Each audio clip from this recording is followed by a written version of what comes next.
What are all the things you need to know about artificial intelligence? That's what we're going to cover here in episode 199 of Transformation Ground Control. Welcome to Transformation Ground Control. Ground Control. The podcast that covers everything related to digital transformation. This podcast features technology agnostic and international discussions related to digital strategy, software selection, implementation, change management, business process optimization, and everything else you need to know to make your digital transformation project successful. Whether you're embarking on an ERP implementation, supply chain transformation, or any other business or digital transformation, this podcast is for you. Now, here's your host, Eric Kimberling. 5, 4, 3, 2, 1. Ground control to make it fun. Hello, welcome to Transformation Ground Control, episode number 199. My name is Eric Kimberling, here with Darian Chwialkowski. Darian, thanks for being here today. Yeah, thank you for having me. Thanks for being here, and thanks for joining us. We've got a great episode planned today. We're going to cover all the stuff related to artificial intelligence, everything you need to know. We're going to get into basically the top segments, interview segments that we've done in this podcast throughout the year that have been related to artificial intelligence. We're going to do a little compilation here and play the best of some of the interviews we've had over the course of the year related to our AI. We'll get into some newsworthy topics related to AI, and we're going to start off here today with some social media questions. But real quickly, before we jump in, a couple logistical things. First of all, this is the podcast that covers everything related to digital transformation. It's tech agnostic, it's independent, it's unaffiliated with all the software vendors and technology providers in the marketplace. So you can rest assured that we'll provide an objective view of the world today. And today we're going to focus on AI. The show is produced by Major Tom Productions and sponsored by Third Stage Consulting. So thanks for being here today. And Third Stage Consulting, by the way, is an independent and tech agnostic consulting firm that helps clients throughout the world with their digital transformation journey. And that is the company that I'm the CEO of as well. So again, thanks for being here. And before we jump into our top AI segments of the year so far, Darian, what are some of the questions we've received on social media? Yeah, this first one is good. It says, do you need engineering background or programming background for a career in digital transformation? Great question. Absolutely not. I don't really I have a little bit of a technical background from really early in my career. I did a few week certification on configuring a certain ERP system. But I don't think it's a prerequisite. I think there is some value, though. I will say, even though you could focus on project management or change management, even process improvement, there's all these different aspects of digital transformation that you could focus on that don't require deep coding or development experience. But if you do have any technical background, even if you don't plan to stick with it or specialize in the technical side of things, there still is value in it. I know for me personally, when I learned how to configure a certain ERP system, it's not so much that I was good at configuring. It's just that I understood how the systems worked better. I understood the guts of the technology a little bit better. And so it helped me when I would go do change management stuff or process improvement stuff, or even just talking about systems in general. To this day, I think I just have a different perspective having done some of that technical stuff in addition to all the non-technical stuff. So, on one hand, I say, no, you don't need it, but it can't hurt to understand how the technology works and to have some technical depth behind that as well. Yeah, absolutely. That makes sense. Our next one today is, why does phase 0 take place after software selection rather than before it? It doesn't always. I mean, sometimes clients will do phase 0 after selection. And the reason for that is, well, let me back up first, and I'll tell you the perfect world scenario. And then I'll talk about the real world scenario, a common real world scenario. So in the perfect world, if you can do phase 0 before selection, that, in my opinion, is ideal, because that's where you make sure you get all your team aligned. You have a clear vision of what you want your business processes to look like in the future. You have a clear understanding of the why you're going through the project and what you expect to get out of it. You can start to get project governance in place and you get the team mobilized. And so there's a lot of stuff in phase 0 that adds a tremendous amount of value that makes the selection process easier and more effective. However, having said that, what happens in reality is that organizations don't have enough of a budget to do all of phase 0 before they select the software, because there's no project yet. Oftentimes teams will get approval just to go through an evaluation process to choose technology. And then once the technology is chosen, that's where they come up with the estimate for the proposed cost and time and all that stuff. And then the board or the executive team will then approve that project to go forward. And then they've got the budget released to now to be able to do a phase zero. So that's sort of the internal organizational dynamics that oftentimes sort of water down that ideal perfect world scenario that I described. But I would say if you have the luxury of doing it and you have budget available, you're going to save a lot of time and money by doing phase zero earlier in the process than later. And if you're going to do it anyway, you might as well do it before the selection, because that's going to make the selection go a lot more smoothly. And it's going to ensure that you are a lot more likely to choose software that's the best fit for your organization. And you'll just have a better sense of who it is you are and who it is you're trying to become. And you'll go in with your eyes wide open versus kind of going a bit more cold into the selection process.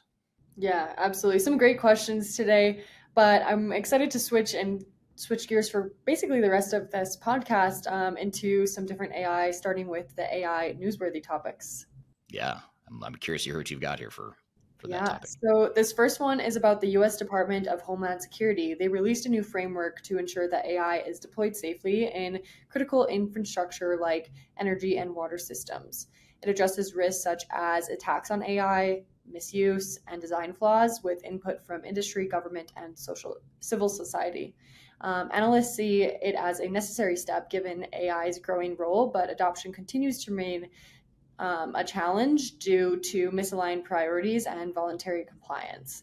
While some praise its potential to level the playing field, others argues it could have built more existing guidelines like NIST framework. This is just the first step to shaping a secure AI use for critical services like energy and water systems. So to dive a little bit further in on this, Eric, how do you think the DHS framework will influence AI adoption in critical infrastructure? And is it enough to address all of the risks that are involved with AI?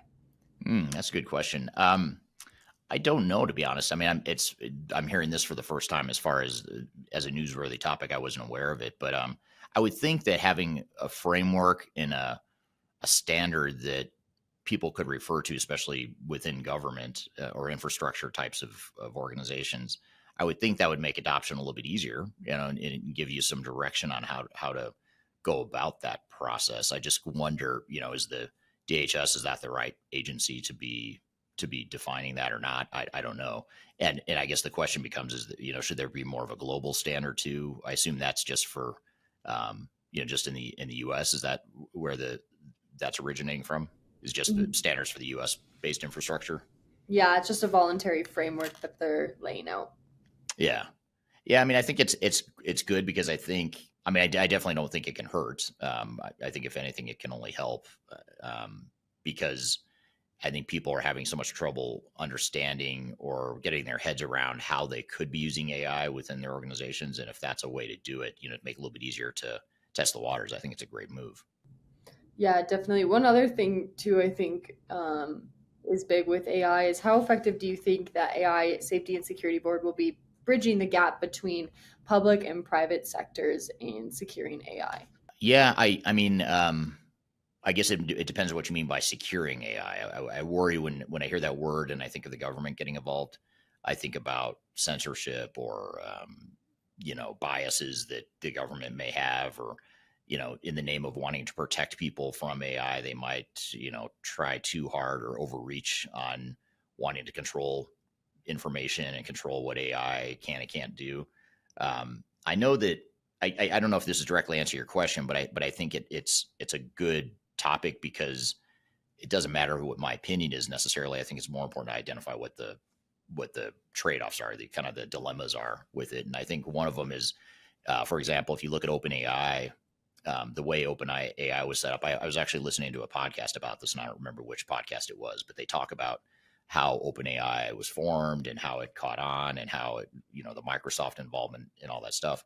And what's really interesting about how OpenAI was first set up, which is, for those that don't know, that's the company that provides the AI behind ChatGPT, as well as other products out there. Some Microsoft products as well are using it. But before Microsoft, or as Microsoft was getting involved, I don't know the timing of this, but as Microsoft was getting involved in investing in OpenAI, they decided that OpenAI would be a for-profit company, but that there would be a sort of a governance over it that would be more for social impact, like making sure that it was safe and responsible and that sort of thing.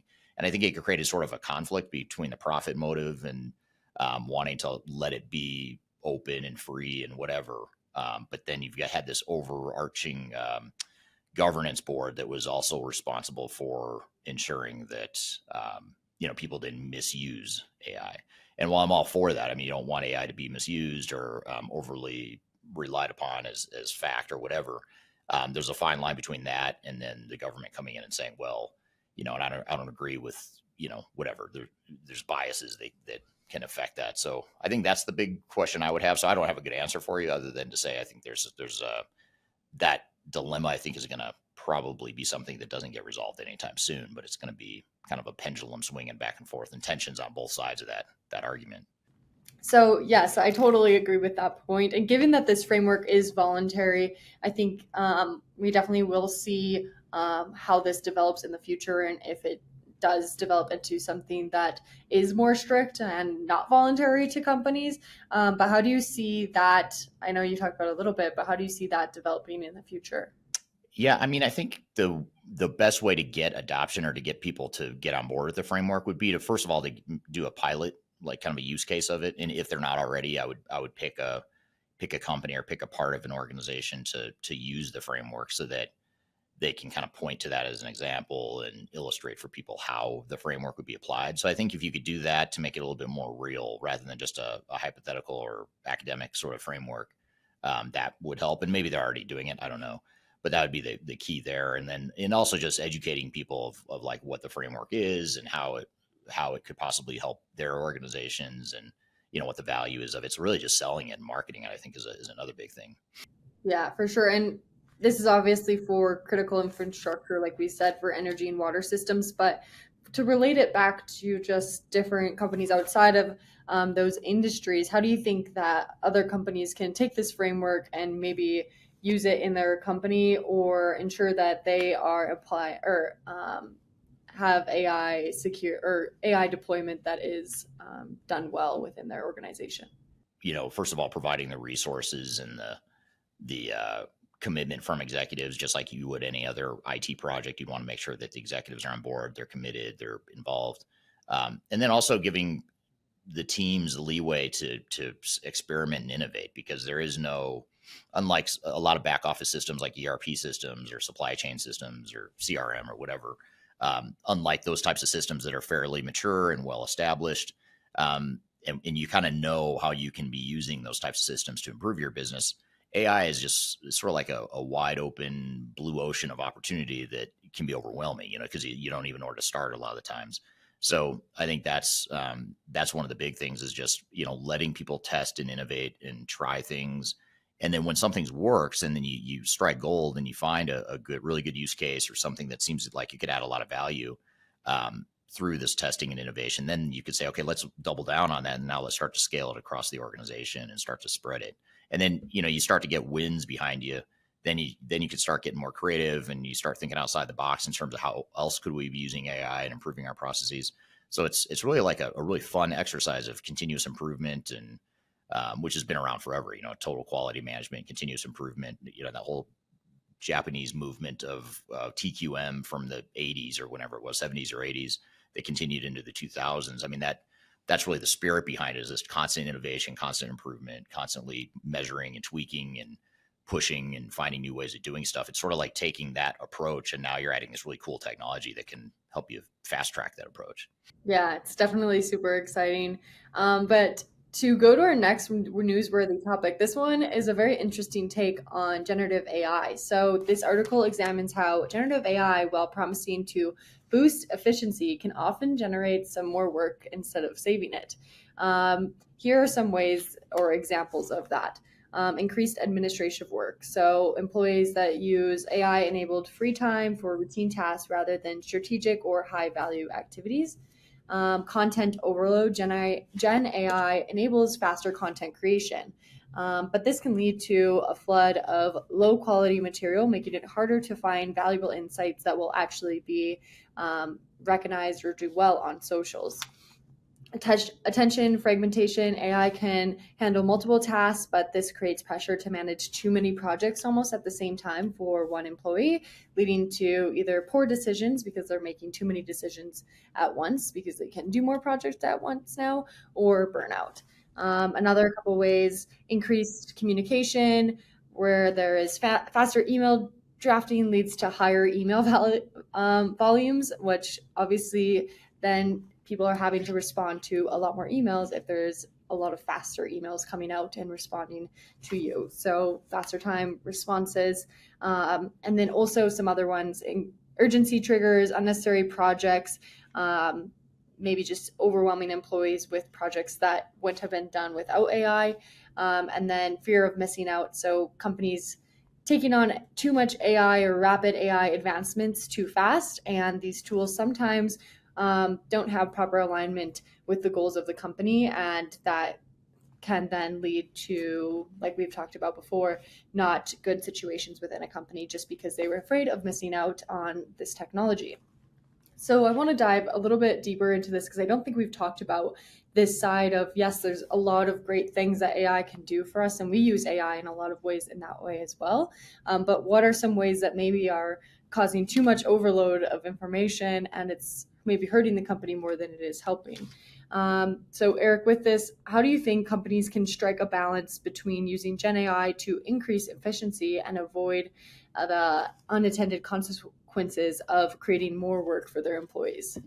That's an interesting perspective. I hadn't heard that before, but it makes sense on one hand, but on the other hand, it makes me wonder if maybe that's less of an issue of AI creating too much work or creating additional work, and maybe more of an issue of not having your organization designed the right way, or work designed in the right way. And so I think, AI, any sort of disruptive technology like AI that has the ability to totally transform and change the way someone's doing their job, you have to make sure you're really revisiting their work. So if they were doing, like, if it, there's sort of a person that's a jack of all trades and they dabble in a bunch of different things throughout the organization, and then you give them AI and now all of a sudden they're doing tons more projects within each of those areas, I can see how that would quickly get overwhelming, with just too much to keep track of, and too much overload. But if you're a highly specialized person, and let's just say, for example, you're a person you're an engineer, and one of your jobs, or one of the things you have to do as part of being a product developer, someone that designs products as part of your engineering role. Let's just say you're starting to use AI for more of that. You're using AI to create CAD drawing, or to, create CAD drawings, or product designs, or converting a CAD drawing into a product master within a ERP system, for example. Those are things that you have to do as part of your job. But if I can do that faster and I can do more of them, it should, in theory, if I'm a specialized job, I should just be able to have more throughput and be able to handle a higher volume. But I guess you'd have to also look at, though, even in those cases, are there cases where if I can go from, designing or managing 50 products a year, and now I can do 75 or 100 or whatever, is that too much, even with the right tool sets and even with the efficiency gains and all the other stuff? And what are the, downside consequences of me now, doubling my throughput or whatever? So I think it's case by case. You have to look at the jobs, but I think it's just a reminder that the technology is great, but you also have to make sure you're optimizing the people and the process behind the technology as well. Yeah, absolutely. So you kind of started talking about this, but how can companies then implement AI in a way that avoids this explosion of unnecessary projects or initiatives for their employees?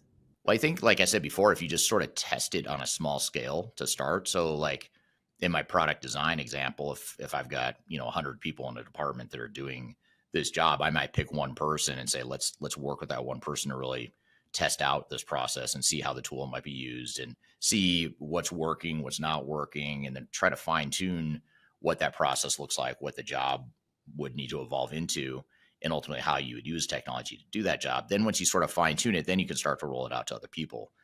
But I think just working with someone who's actually doing the job that you're trying to impact or influence with AI, you want to try that out with them on a small scale and then ramp it up on a broader scale over time. Yeah, absolutely. And I think, like I mentioned before, I think FOMO is a huge part of AI. But how can leaders resist the pressure to adopt a new AI tool every time something comes out, which we know is very often, and instead focus on strategic alignment with organizational goals and go and add AI from there? Well, I think you want to start just, and I'd answer this question the same, by the way, for any technology. So you can insert AI here, you could insert any other technology. And I'd say just let the business drive the business needs and the business priorities and the strategic goals and objectives of the company. Let that drive how you're going to use AI or any other technology, rather than just saying, hey, we need to become an AI driven company. Now, if for some reason that there are industries where it's going to be tremendously valuable to say, AI is going to disrupt our business, and we need to be more embracing of AI, that's okay too. It can come from the top and sort of be pushed down the organization. But when you do that, though, you want to make sure that you're using AI and you're not just jumping headfirst all in on it. You're sort of cherry picking the things that are going to add the most value or that are the most important to your business in a way that you think AI can help. So as I talked about earlier, we know with content overload, high quality content really has gotten overloaded, and maybe some low quality content has been put out as well. So what are the best practices that you recommend for maintaining high enterprise knowledge in content? Well, I think that, you bring up a couple points. One is the content overload, and the variability or the variation in quality is a big deal. So, the question is, becomes how do you manage that and mitigate that risk? I'd say that, first of all, it underscores the importance of having human involvement. I mean, you still have to have people that are sort of keeping an eye on that sort of stuff, and you can't just defer entirely to AI and assume it's just going to crank out good stuff.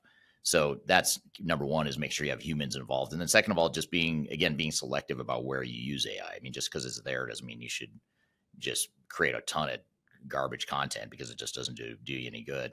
However, there probably is going to be a lot of garbage content being created by others. So you've got to figure out, how do you stand out above that, or make sure your content doesn't get confused with theirs, especially if you're in marketing or whatever. So those are a couple of things that come to mind for that. Yeah, absolutely. I would agree. I think that if you put out a lot of content, like you said, you could probably break a 10-minute video into 5 different clips, but it doesn't mean that all 5 of those clips have really high value content that are going to perform well. And you almost drown out the one video that is actually has a lot of value for people. And so that was a really interesting perspective, something that I don't think we've talked about on here before, and one I didn't consider before reading this article. So it was interesting to dive into that different perspective with you. Yeah, absolutely. Yeah, really interesting stuff. I wasn't aware of that either. And it's a good segue or a good lead into our top AI interviews of the year. So we're going to, we sort of curated some clips from all of our AI conversations over the course of the year. And as you know, if you listen to this podcast, we cover AI a lot, but we cover a lot of other things too. So for those of you that are total AI nerds or what's the word? Aficionados. I don't know, whatever that word is. There's certain words I just don't know or ever use, and I should probably not use the podcast as a way to first use them. But anyway, for those of you interested in AI, how about that? We'll have this whole episode dedicated to you because we're going to focus on AI and some of the best interviews we've had over the course of the year. So stick around. We'll be right back. We'll get into that countdown of the top discussions, and we'll be right back with more Transformation Ground Control.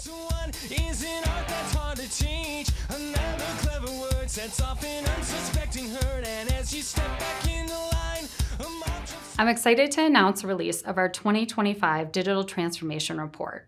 It's available now on the Third Stage Consulting website, www.thirdstage-consulting.com. This report gives you an unbiased, technology-agnostic insight to help you optimize your organization's projects for success. Get your copy today using the QR code in front of me or on our website. Are you looking for ways to promote your product or service to enterprise technology decision makers and influencers throughout the world, like the ones who listen to this podcast? Major Tom Productions creates media, events, and influencer marketing for B2B technology providers. Our productions are exciting, educational, disruptive, and effective. Most importantly, they create results. Our content is unlike any other in this industry. engaging, influential, and trusted by technology buyers and influencers throughout the world. Each month, our productions reach hundreds of thousands of targeted buyers and decision makers who trust and engage with our honest and tech-agnostic content. With long-tail viral results and engagement with our content, Major Tom Productions provides a way to reach your target market and create awareness, calls to action, and a connection with potential customers. So, collaborate with us today. Learn how we can feature your product or service on podcasts such as Transformation Ground Control, Journey to S/4HANA, and Journey to Dynamics 365. We can also feature your brand on our YouTube channel called Digital Transformation with Eric Kimberling, which boasts over 100,000 subscribers and over 2 million video views per year. You can also participate in our in-person events, including our Digital Stratosphere Conference. Contact us today to learn more. We can tailor a marketing campaign that works for you. We look forward to helping more people learn more about and become engaged with your brand.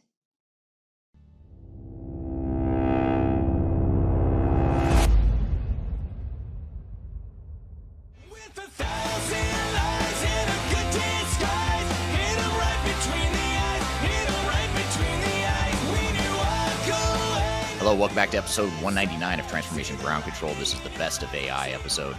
Glad to have you here today. We're talking about all things related to artificial intelligence here today. In fact, we're getting to the point of the podcast now where for the rest of the podcast, we are going to play you a curation of some of the best clips of interviews we've had in this podcast throughout the year that's been focused on AI. We're going to focus on those conversations that really delved into the world of AI. So glad to have you here, and we're excited to get into this. So I'm going to hand it off to you, Darian, and let you describe and introduce each of the clips as well as what episode it's from. And if people want to go watch the full episode, they can always go listen to the full interview. But we'll play little clips, substantial clips, but not the entire clip of each of these interviews. So I'll turn it over to you, Darian. Our first clip today is going to be from an interview with Ryder. This is from episode 167, and the topic is AI's impact on operations and people. Let's roll out the clip. You know, when you have a proven mature technology like a new ERP system, for example, you know, that's where, you know, getting things right and carefully configuring and building the system before you deploy it, because it's somewhat predictable. I mean, more so than AI, that, you know, you might have a different approach with ERP systems, but with AI, it's probably better just to, like you said, start small, just get some use cases built and some momentum built within your organization. And I love what you said about leaders too. You know, leaders have to not only state the why, you know, why are we doing this? And if we're not going to lay people off, then say it. We are not going to reduce headcount. We are not going to eliminate jobs. But the question then becomes, well, if you're not going to eliminate jobs and you're going to make me more efficient, I'm smart enough to know that something's going to change and I don't know what it is. You know, and so how do you see leaders struggle with that? Like, instead of me saying, Lauren, I'm going to automate 30% of your time now because you're going to use AI to make your job easier. I mean, you probably want to know, well, what am I going to do with that 30% of my time then if I free up that capacity? You know, Well, I have seen it done really well, where, and I think it stems from the fact that leaders seem to be really scared to share numbers. Like a lot of them just, I don't know why, cloak and dagger stuff. Whereas where I've seen it done really well is when they say, okay, here's our numbers. Here's what we're making. Here's what we want to make. Here's our goal. We're going to put this automation in place. We're going to be growing. And therefore, with that extra 30%, we're going to need you to do more work, right? But better work. And that's how we're going to do it. And so it's to hit targets, sales targets or revenue targets or margin, whatever targets you're looking for. But it's about that openness from leadership. And I think that, as I said, I think sometimes leaders are kind of scared of being wrong. Like, oh, if we put the wrong numbers out, what are they going to think? But actually what we find is the employees actually just like being part of it and knowing that, you know, we're part of something and let's all go on this together, right? Yeah, absolutely. Yeah, it makes total sense. And what's interesting is the audience is commenting here on some things related to AI. Amin on YouTube says, I'm in Zagreb, and here in Croatia, it's not used a lot. So Croatia may be one of those Eastern European countries that's not as excited about AI or not as quick to adapt. Another interesting comment, a follow-up question here from Demelade. I'm probably mispronouncing your name. I'm so sorry. This is on YouTube. AI is now getting a lot of adoption in application development with developers. This adoption is likely to filter through to application users such as ERP analysts and implementations with time. And Yeah, absolutely. Absolutely. But developers are using it in the background for sure. I've heard lots and lots of great stories and examples of that. But yeah, it does need to filter back into the business. And I think, being able to showcase what you're doing and how you're getting there, it will help with that kind of cultural adoption piece within the organization to go, actually, if this is helping you, it might be able to help me. Right. Exactly. Yeah, so development, AI for copywriting of all sorts. This is from William on YouTube, GPT Playground and Perplexity. I use it a lot for copywriting myself, which I love because I love to write, but I love not writing, but still writing even more than I love writing. I love outlines. Yes, exactly. I like it. You know what I want to say. Exactly. Someone just do the hard work for me. Right. Exactly. It's pretty amazing. I'll be honest. How far it's come, and just in the last year or two, it's come so far in terms of its ability to create based on your own ideas. I take a lot of my YouTube video transcripts and I use that to create written documents, which ChatGPT is really good at. Yeah. This is interesting. You were talking about Saudi Arabia earlier. This is from Abo from YouTube. And Abo says, in Saudi Arabia, we're planning to be a hub for AI between East and West because of AI consuming a lot of energy, which we have, and our government supports this approach. So super interesting. I never heard that, never thought of that. It is. And actually, I went to the LEAP conference. Abba, you probably were there as well. I think everybody, like it was like 200,000 people went to that conference in Saudi Arabia back just a couple months ago or last month. And it was huge. And there was an entire pavilion dedicated to startups. Someone I was with counted, there was about 600 little, when they got all the little booths one by one all lined up. I think he was counting, it was about 90-something% of them had AI in their name or on their wall. There is so much investment in Saudi Arabia in this area right now. So absolutely. And the data consumption is a huge challenge for the rest of the world, well, for everyone really. But it's great that Saudi can support that. Yeah, and you look at Dubai and Saudi Arabia and some of the Middle Eastern countries that have historically relied on energy. They still have energy, but it's interesting is they're investing so heavily in technology and other economies to try and diversify and prepare for the day when there's not as much oil and there's not as much energy available in the region. So I think that's super interesting that they're embracing AI in that way. Here's a comment from Keith on LinkedIn. Keith says, I'm seeing private AI being applied in due diligence in vendor selection and performance monitoring. Private AI allows companies to apply semantic ontology and proprietary data sets across large organizations. That you're absolutely right, Keith. And one area I've seen a lot of private AI coming through is in the legal industry. There's, so for example, you've got 600 pages of discovery that you have to read through and classify everything and put them into, as I say, data sets and figure out what we do with it. And so lawyers are feeding in hundreds and hundreds of pages, getting really useful information back, and then asking the AI to say, okay, well, what are some arguments that I could take to court for this, right? And so now the fact is, particularly in the legal industry where, you have to get it right. We can't rely on the AI, I'm sure you heard the case back a few months ago when the lawyer got disbarred, I think in the US for just referring to cases that didn't actually exist when their ChatGPT went rogue. But actually putting it within your organization and actually, absolutely programming it so that it makes sense, as you say, with your own proprietary information. Absolutely. And that actually does lend itself to, there is a big discussion about AI ethics and what we can and should be putting into our AI and so, knowing that we're putting it safely in our organization and not sharing, for example, customer data or health data outside. So there's a lot of value in that private AI. Yeah, that's interesting. Like if you or I were to take our client list, let's just say, not that we'd ever do this, we take our client list and we put it into OpenAI and ask it to create a graph that shows the logos of all of our clients. Does that client information now exist in the AI model that anyone could access? So I could go in and say, show me all of Lauren's clients, and it would be able to spit that back because it learned from me when I entered it. or it learned from you when you entered it? I'm not sure. I don't think it's that exact, but yeah, basically once information is in there, it can be accessed. And I think it's just knowing that, I mean, and that's part of the education piece for employees, what you can and can't, and what you should and shouldn't be putting into your AI. Yeah. Super confidential IP type stuff. You probably don't want to start. Yeah, data privacy, cybersecurity, all of those all get wrapped up in this conversation. Yeah, for sure. The next clip we are playing for you guys today is a panel of 6 vendors from episode 168. And the topic is how ERP vendors are using AI. Let's roll out the clip. To what extent and what ways can AI enable ERP systems to increase productivity? And let's start with you, Rick. Yeah, awesome. Rick from Infor. So not to be repetitive with some of the other companies here, obviously we're all covering similar areas, but Infor covers anywhere from industry specific, from healthcare to discrete manufacturing, process manufacturing, you name it, covering both SMB with a pretty big presence there, as well as a pretty big presence in the enterprise space as well. Infor is maybe a little bit different in that our industry specificity was built from the ground up in the ERP engines themselves. So we have several that are purpose fit for that. We've got one centralized hub, though, in our cloud platform that ties them all together and creates what we call the cloud suite. And the reason I bring that up, that's the main area of coverage for me. So I run product management primarily on that main centralized cloud hub. So integration, data management, AI, our new generative AI offerings all kind of come there together because we're trying to abstract that level of innovation so that we can do it a little bit more quickly.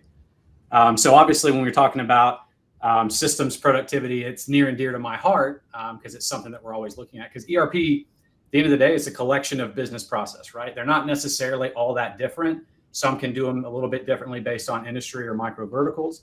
But if you take something like order to cash, for instance, that all of us are familiar with, it's a subsequent steps of all these different things that if you're applying artificial intelligence, whether it be from an experience point of view, like Karen was talking about, or if it's back in automation using AI and some sort of API flow behind the scenes, you're inherently speeding up that system. We used to talk about companies being able to pivot all the time, right? Whenever COVID happens, what happens? But we're going into this world of like self-adjusting and self-healing systems.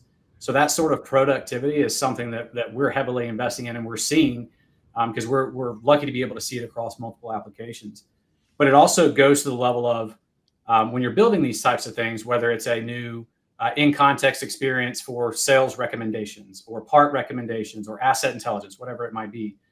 The ability to build those things, obviously we all know Gen AI is this huge game changer that you don't have to know code. You don't have to necessarily have as deep of a data science background because it's opening up the world to be able to create this sort of intelligent content so much faster that's getting injected directly back into the ERP experience, the end user experience, which at the end of the day means a better customer experience, which I believe we're probably going to get into. But yeah, it's an exciting space that I'm really excited for and happy to be here.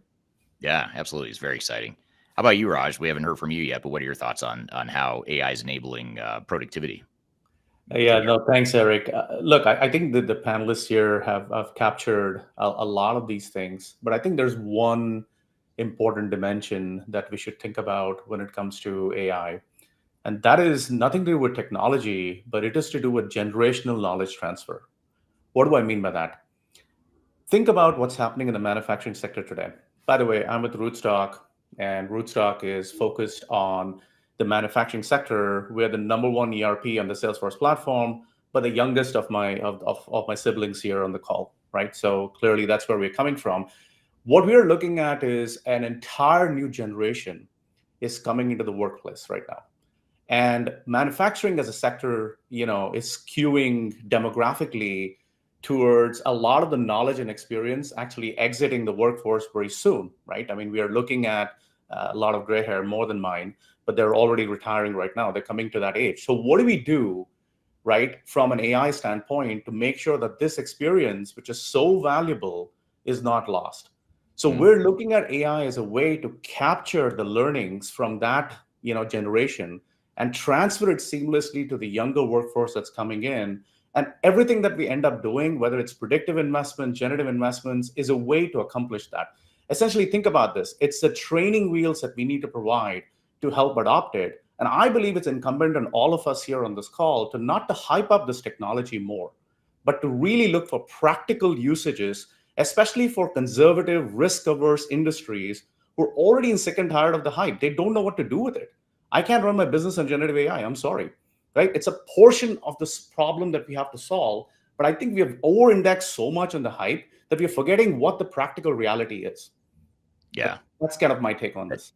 That's really well said. I think that, just being more practical about it, what exactly is it to our organization? How are we going to use it?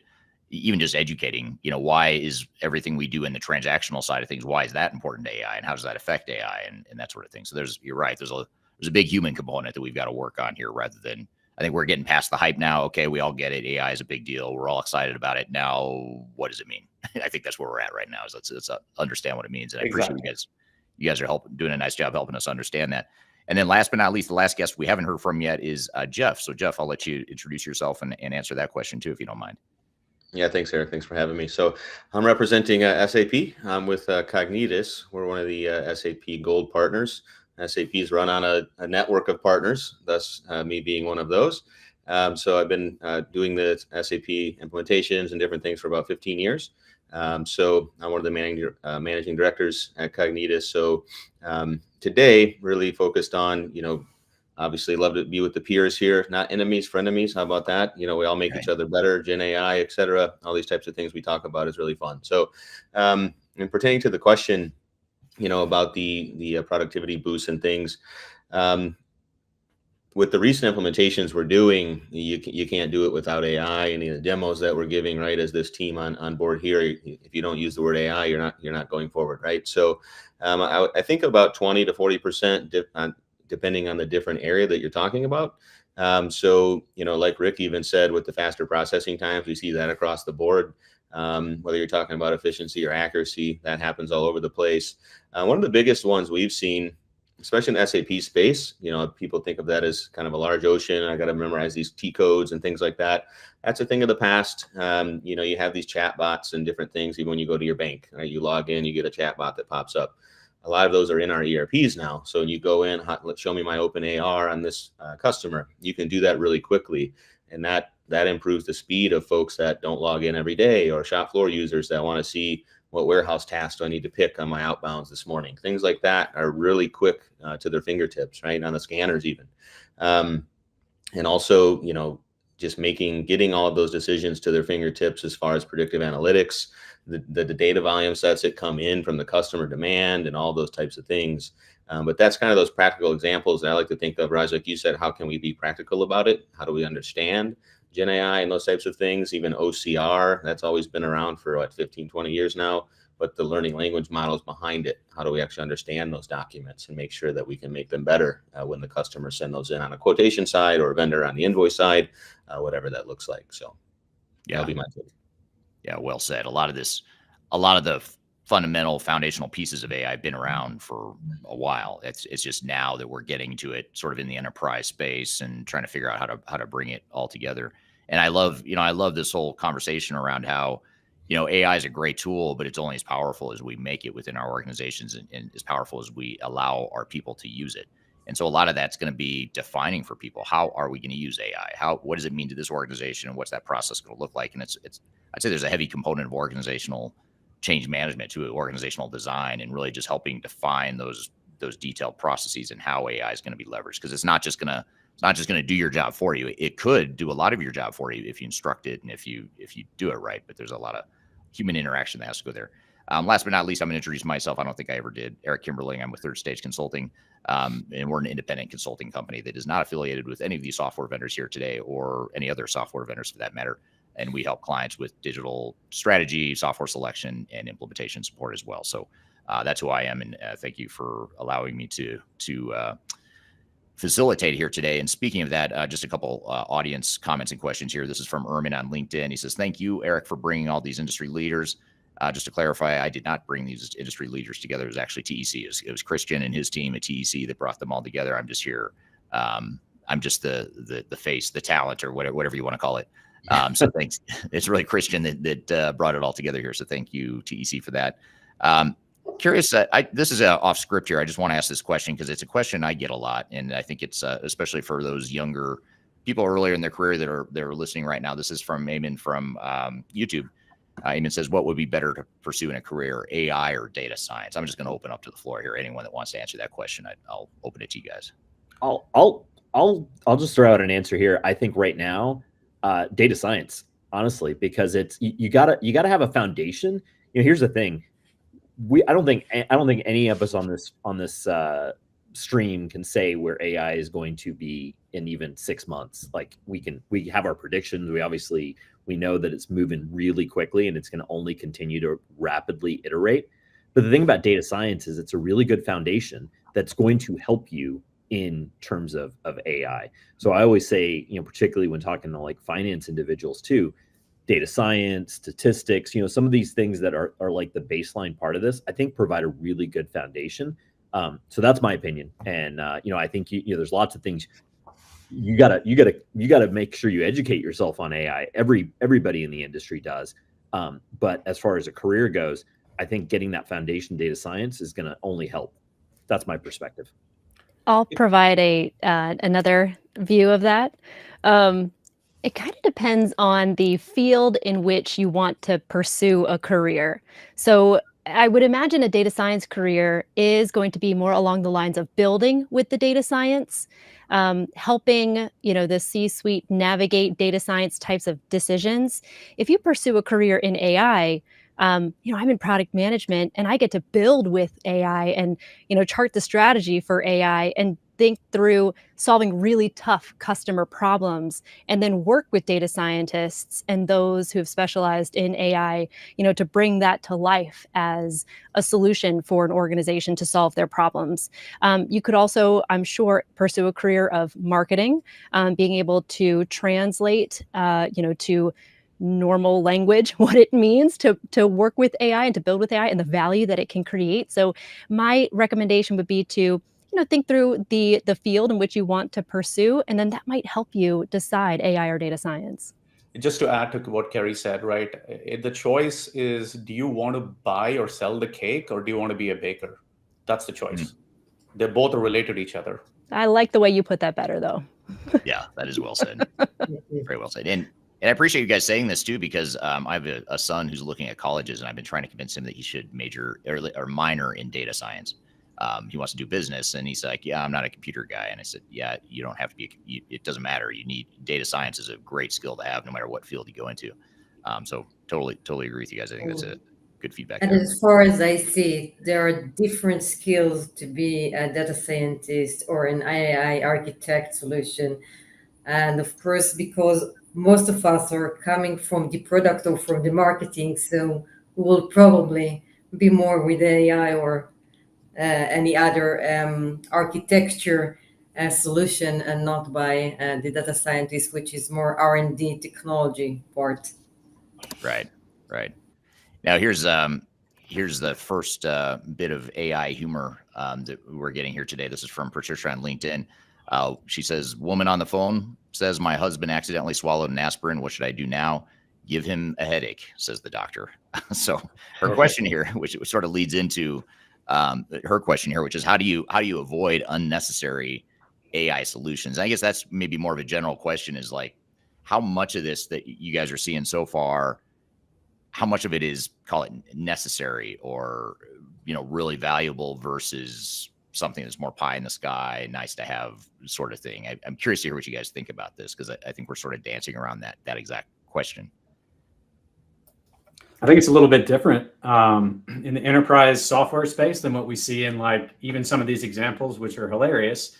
But the use of filters, and you talk to AWS or any other Google vendor out there, Azure, and they tell you leave it open to different types of models for different scenarios. So I think we're anticipating that we're going to know the exact way to take all this stuff out. The more that you can make it personalized, that comes with a certain cost model, right?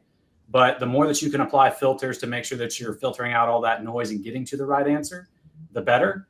But I can understand the question, but you've got to be a little bit more careful, obviously, in the enterprise space than just going out into hitting the open market. Right. Yeah. And just some other comments from the audience. William on YouTube says, my wife has her PhD in what is essentially data science. The opportunities are many. And this is from Syed from YouTube. Is AI is to help ERP bring data, document communication, and knowledge in a single database so customers can get actionable data. And I assume he means employees can get actionable data as well. So great stuff there. This is I'm just getting to some of these really interesting comments from the audience too, because I think this adds some color to what we're chatting about here. But this is from Shmuel on LinkedIn. Shmuel says AI should assist the CEO in understanding how the organization is running, highlighting the major problems such as cash flow issues, etc. Now the CEO is not using the ERP system, but if you will, the entire organization will use it too. So that's a really interesting point. If you can get the executive team on board with the benefits and the value of AI, and they actually start relying more on their ERP system rather than just relying on a report that someone manipulated out of Excel or whatever, I think that's a great opportunity for people to really embrace it.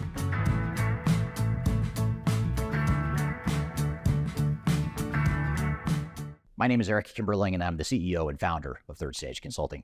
Before we dive too far into today's content, I want to invite you to learn a little bit more about Third Stage Consulting, who we are and what we do. I've included a link to a video right here that describes Third Stage in a bit more detail. It talks about our story, our history, our philosophy, our clients, our service offerings, and that sort of thing. But in general, what Third Stage Consulting does is we're an independent and tech-agnostic consulting provider. We help clients through their entire digital transformation life cycles, beginning with digital strategy, software evaluation and selection, all the way through and including implementation planning, implementation readiness, and the actual implementation itself. We're technology agnostic, so we only represent our clients' best interests. We do not represent software vendors. But having said that, we work very closely with software vendors, all the leading players that you can imagine we've worked with, both in helping clients evaluate and select them, but also in helping clients implement those solutions as well. So we have a very broad, objective, agnostic view of the market that is meant to really represent your interest as you go through your digital transformation. I also encourage you to scan this QR code right here to get access to our resource center. This resource center has a ton of information, a ton of ebooks that are free. You have access to top 10 software rankings, playbooks for how to make your project more successful, guides to change management, YouTube videos, all kinds of stuff that are going to help you through your digital transformation. So I encourage you to scan this QR code to get access to those resources. And please feel free to reach out to me directly to brainstorm ideas about your project. Even if it's just informally, you want to bounce around some ideas and get some informal advice, I'd be happy to spend some time with you. So feel free to reach out to me. I've included my contact information below. You can also find it in the description field of this video as well. The last thing you want to have happen is for your digital transformation to end up in court. I've been doing this for 20 years and I have seen everything. My name is Marcus Harris. I'm a software and technology attorney focusing my practice on drafting and negotiating software-related contracts and litigating software disputes across the country. Feel free to reach out to us at taftlaw.com. We'd love to talk to you about the litigation process and what you can expect.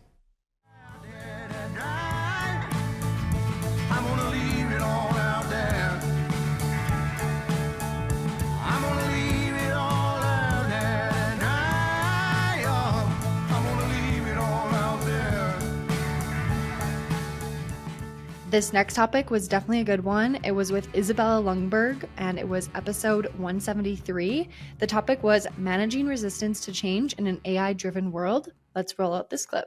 He says, how far are we at to build AI-powered change management tools? All communications are diversified promptly according to multicultural organizations. People acknowledgements embarked with change waves significantly, and assessments as well. So he's curious to know, is there anything that that AI could do maybe to enable better change management? Do you see the tools potentially being used to address this human factor that we're talking about? I love that question. Actually, it can definitely help with carving specific, obviously, outputs as well, expedite communication, additional details, the training, etc., so that really can be tailored to specific departments of organization or overall across the whole organization. So I definitely do see tremendous intersection and opportunity, and I love that side of it where you actually can bring the data and proper analytics, leveraging also the tool and speed of how you can craft and also execute and implement. But in the same time, now with that speed, it shouldn't be issue anymore that we're lacking of information or lacking of communication or keeping other unknown. But we should not be also leaning fully just on that as well, right? So as long as we serve this as and see this as a tool, we're leveraging with also obviously effective tactics to overcome resistance and effective ways to still engage with people and then have that human touch and personalized ways of how we interact, we're going to be able to then generate tremendous success. But can that expedite, make it more effective, better? Absolutely. I'm totally geeking on right now, testing a couple of different AI platforms and or startups that are really exponentially going to be serving organizations in months and years to come. And it's just wonderful to see that. But then again, without inclusive communication, engagement, and participation by humans with humans, no matter what tool we have under the sun, will not get us where we really want to.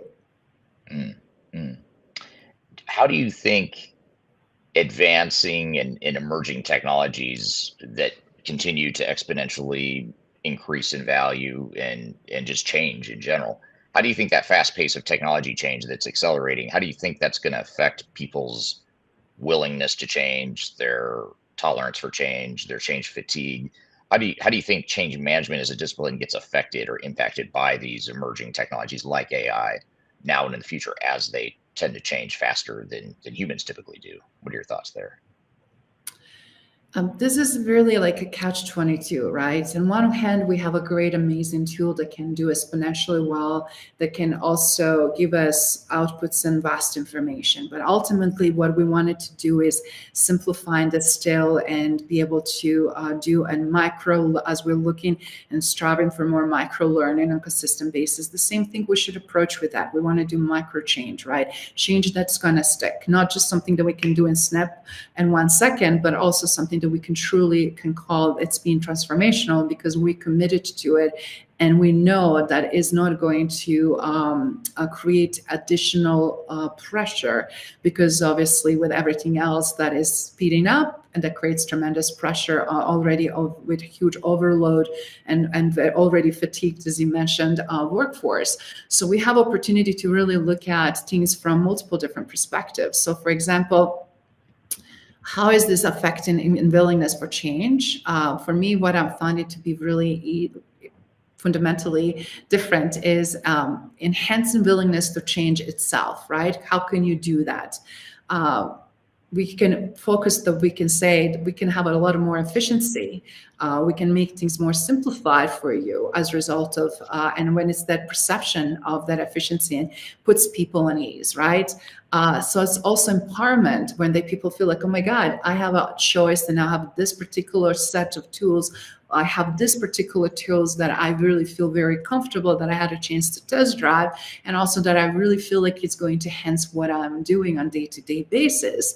This is great, right? So from that perspective, we'll look at some things that what can I automate, for example, what I can also have done quicker, faster, so that I can focus on this area, which cause maybe I don't have enough time, or maybe I feel already overworked, right? So when you have these little trade-offs, when you see that, oh, actually this is going to help me, is going to make a huge difference, right?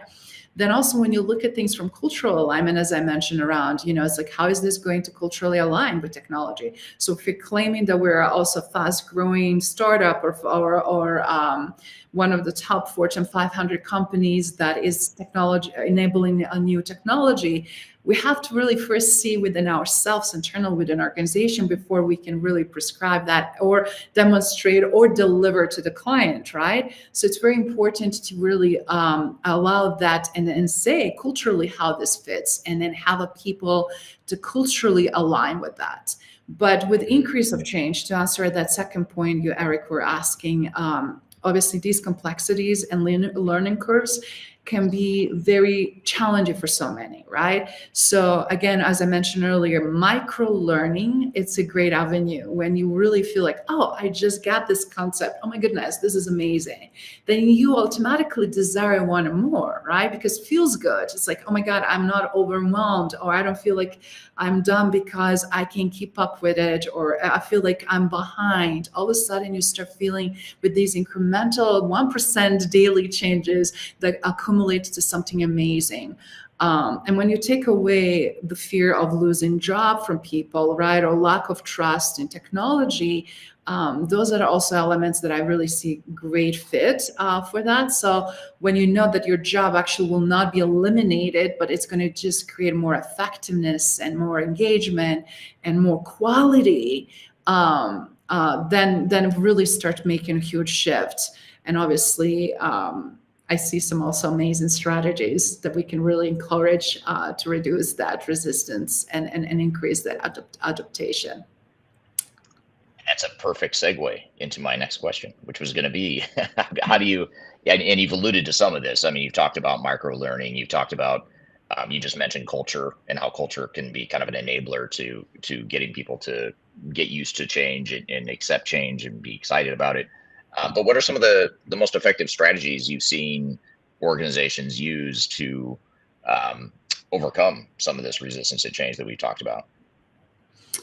Obviously, everybody wants to mitigate that resistance and then encourage that adoption. And first comes from that level of transparency from leadership. It's like, okay, how do we do more inclusive planning and implementation, right?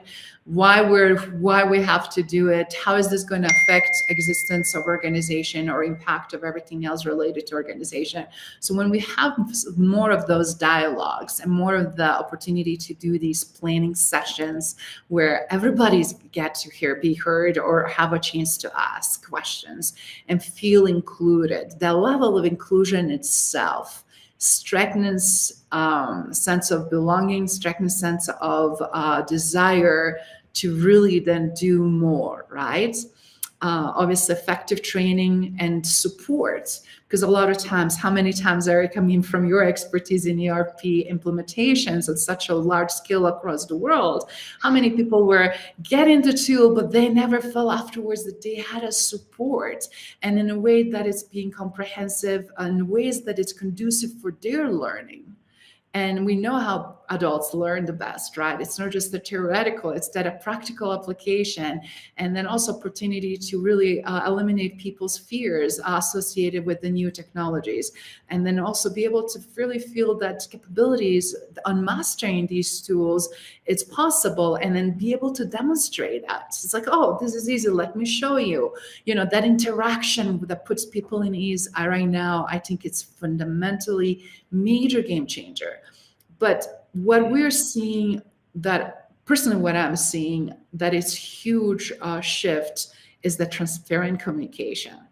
If we don't have the level of transparency where we can regularly communicate, either as in short-term impacts, long-term impacts, seeing where we at, or have some visual to see the progress. You know, like a car, when you go and drive a car with a full tank of gas, it's like, okay, we started on empty, we're slowly increasing, we're now filling up, you know, or when you also start with the speed, we're on the 0, and now we're going to drive this amazing Ferrari 350 miles, fantastic. But to get there, we have to start with that turning on the engine with that first 0, right? That shows, and then slowly, incrementally increase that. And when you have that foundation, then you can accelerate.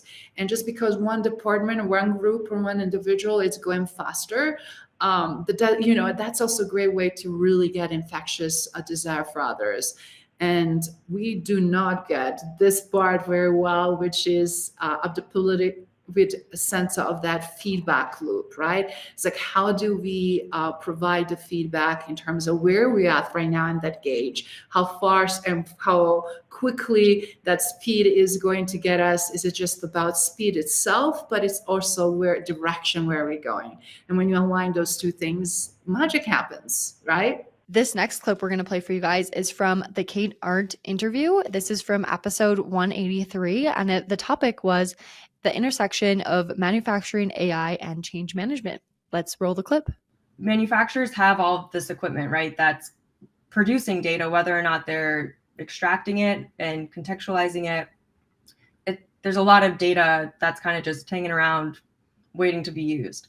The foundation that a lot of manufacturers want to put in place is like, if especially, let's say they have multiple facilities, they want all of their facilities with the exact same tech stack, each of them having, the same historian, the same data lakes and the same technologies. But the challenge is there is they have to evaluate their current tech stack, then eliminate some and then reintroduce some. So it's really, they're trying to create a very consistent standard across their organization. And while I can understand that and appreciate it for like certain pieces of their tech stack, I do think that is a barrier to them implementing more advanced technology sooner. And the foundation, though, I'd say if you want to implement AI, collecting the data from your equipment is like the baseline, right? Yeah. But I don't think you need to do it across your whole facility to get value right away. If you came up with like a use case, thinking, okay, this one line has a bottleneck that I'm sure about. I think it's with the pump. Maybe something's not flowing right. Maybe you want to evaluate one line against 3 others. Focus on collecting the relevant data to that use case. See if it helps solve your problem. Leverage AI for that data specifically, and then you can scale it. Versus making sure you have all the data for all the lines and then applying the AI. I think that is another thing that they could kind of expedite the process a little bit more. Yeah. And if they could find like even if they're little tiny little use cases, if you could find some like pockets of innovation where you're trying out innovation for a little part of your business or a little part of your process. And then once you sort of fine tune it, then you can start to scale it, across the organization. It seems like that, more of an agile type of approach could be a way to do it rather than trying to take that traditional approach that you might take like with a big ERP system. You're going to, a lot of times take more of a waterfall approach where you try to define all your requirements up front and try to define your end-to-end business processes and then implement the technology. I don't think that's really how AI is going to add value. And I think the technology is changing so fast, it's just going to become outdated by the time you deploy it if you take that sort of slower approach there. Exactly. And for the manufacturers that, are very committed to that approach, I say, fine, go that route. But at the same time, there's opportunity that you can do that. If you cherry pick use cases, you'll get a lot of value there and might as well start implementing that in parallel, even if you are working on just the foundational part. But computer vision is a really good example as like, you don't need a big foundation. If you want to understand, maybe you're doing a quality check, leveraging like computer vision, you need, the hardware, and then you need, essentially you're going to be operating on the edge if you want real-time information. So there's some connectivity that's involved, and then whatever analytics platform you're using on top of that or AI platform on top of that. So the data is a very specific set of information, but it doesn't require that much foundational technology besides, what's specifically involved in that application. Gotcha. Yeah, that makes total sense. Here's a comment from Saif. It's sort of a follow-up comment or a response to Sam's question about what foundational stuff needs to be in place. But Saif has, first of all, plant machinery need to be equipped with PLC. I don't know if you have any thoughts on that. Does that mean anything to you, Kate, or do you agree with that? Yeah, I mean, again, I think it's one of those things, like in the situation where, if it's a computer vision application in that very specific use case, I'm not really sure how relevant a PLC specifically is. But yeah, if you want to, at the last company I was at, if you wanted to build a digital twin, basically you needed a historian where your data was going. So we could use that historic data in order to build that digital twin. So different Industry 4.0 technologies, if you will require different foundation. I'm just saying that there are use cases in AI that don't require as much. However, I will say if you're not like the bare minimum is you need to be collecting data. It needs to be going somewhere, whether it's a data lake or on-prem, whether it's, a public cloud or that's pretty much a bare minimum requirement. But other than that, if you have the data going somewhere, that's the foundation, I guess, for AI. Yeah. Now, what about the initial early signs of the impact that AI is having on sort of the human side? And that's part of what we want to talk about here today too, is the change management piece of it. I know so far we've been talking about how we can get our heads around how to use AI and how to build some of these use cases, get the foundation in place to be able to start to deploy AI, maybe even on just a limited scale. But from what limited usage of AI that most manufacturers are seeing right now, what sorts of impacts are you seeing to the human side of the equation, or how do you think AI will impact people, longer term? So how AI will impact, so my favorite thing about it, I'll start with the positives, I guess, is safety is a really great use case, or it's a really beneficial impact of AI on humans in manufacturing settings. So where in the past you might have to go inspect something that's in a dangerous area, maybe it's very hot, or it's like, you have to kind of crawl through some sketchy crevices that might be dangerous. Now you can leverage, robotics and computer vision to go and make assessments in basically replacing the human when it comes to the physical evaluation, and also making the work environment safer. Because if you're evaluating or trying to understand how your equipment is just from a safety perspective, if you're able to do that more consistently and find trends in your data, then you're more likely to be able to prevent incidences from occurring, just like you would optimize your production. So from a human impact, I think safety is one of the best things that are going to be coming from this. Also with ergonomics, being able to automate tasks that were ergonomically unhealthy for humans, I think that will be beneficial as well. And then empowering operators who are hands-on.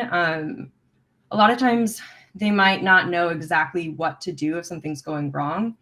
It might be like a gut check. So empowering operators with specific information in real time, I think is, just another aid and another tool. I will say it's important to think about the actual technology that's communicating to the operators. There's an example that someone gave that they invested a lot of money in really heavy tablets. And so their entire manufacturing facility, they all got these really heavy tablets.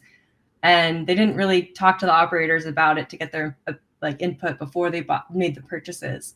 And no one was using them. And they were like, well, why aren't you using them? And they got that information, that feedback. So I think it's really important on both sides, getting the human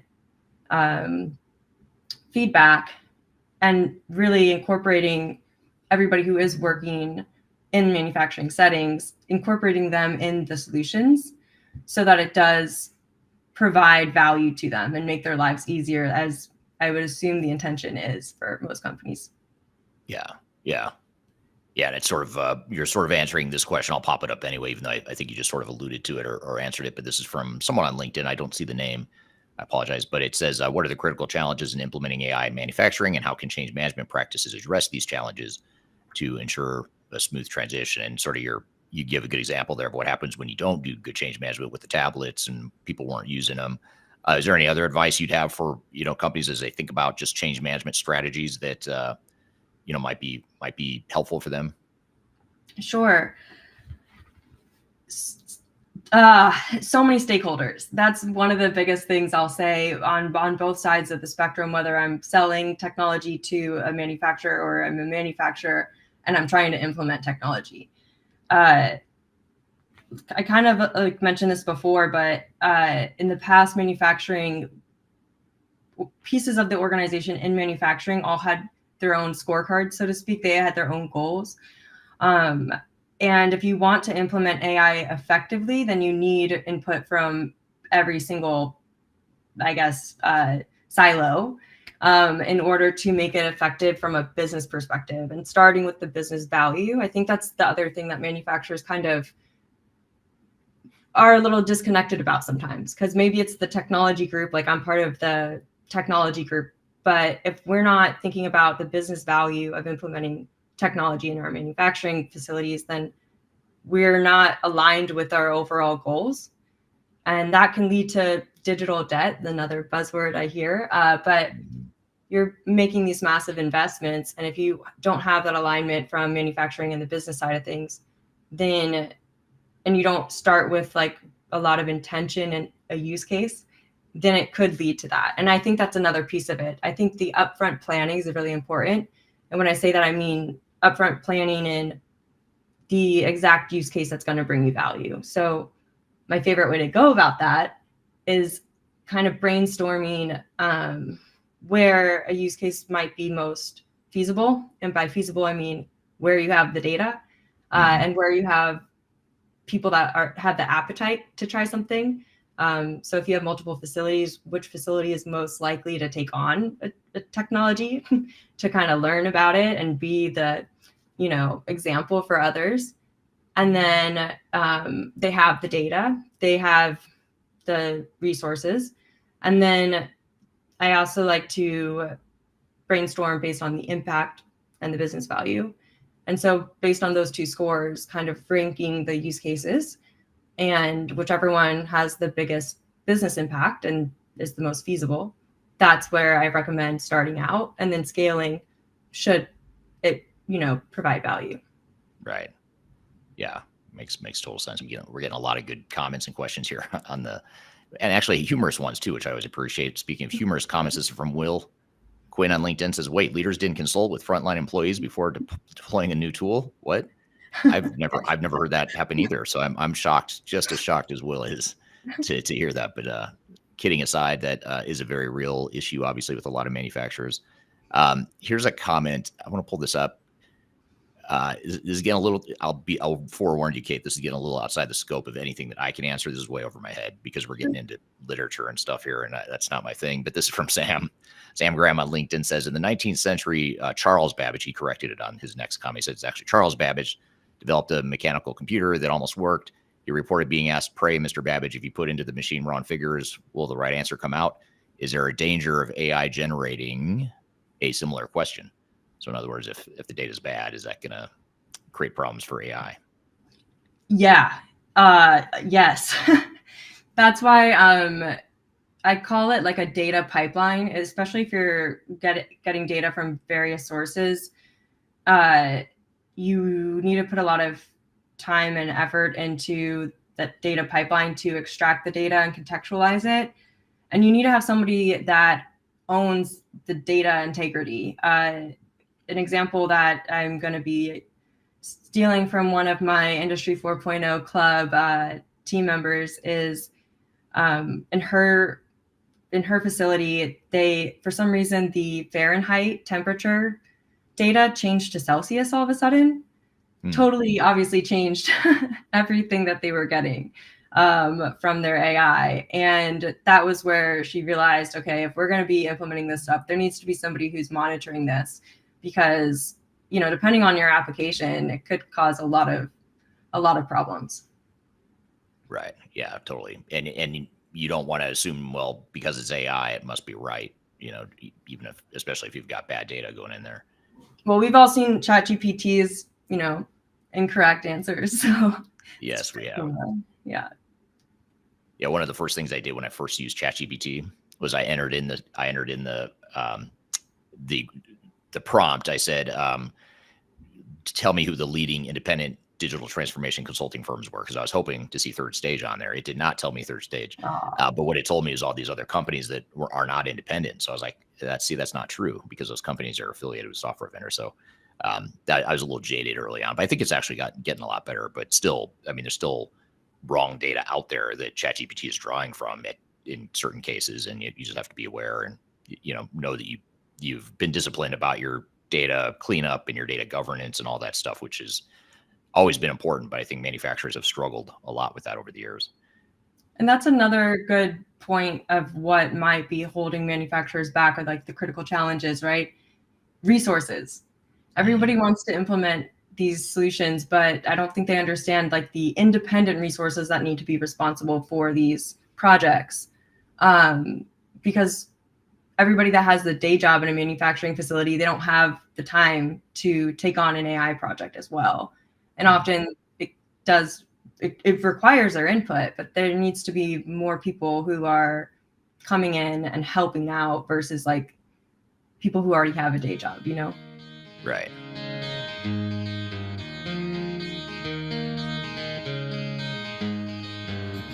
Could you whisper in my... I recently published my first book. It's called The Final Countdown, Strategies to Reach the Third Stage of Digital Transformation. And I wrote this book because I really wanted to find a concise way to share some of my knowledge around digital strategy and how to get started on a digital transformation journey. So in this book, I cover 3 different sections. I cover the people, process, and technology aspects of transformation, with the idea that it's meant to be a starting point, a launching pad for organizations and team members that are going through digital transformations. So I encourage you to buy this book. You can get it electronically, you can get it paperback, or you can get it in hard copy, as I'm holding here in front of you. You can get it by going to thefinalcountdown.com. You can also search for it on Amazon if you shop at Amazon. Otherwise, just go to thefinalcountdown.com.